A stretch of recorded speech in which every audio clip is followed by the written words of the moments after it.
200 anak dari 10 sekolah dasar mengikuti lomba pesawat kertas di alun-alun Taliwang, Sumbawa Barat. Kegiatan ini digelar Lampak Adventure Club bersama Federasi Aerosport Indonesia.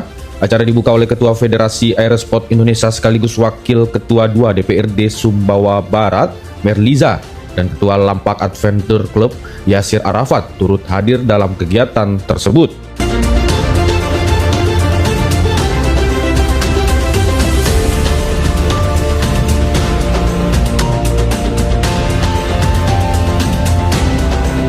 Melalui lomba ini, anak-anak dikenalkan pada dunia dirgantara sekaligus mengasah kreativitas dan keberanian.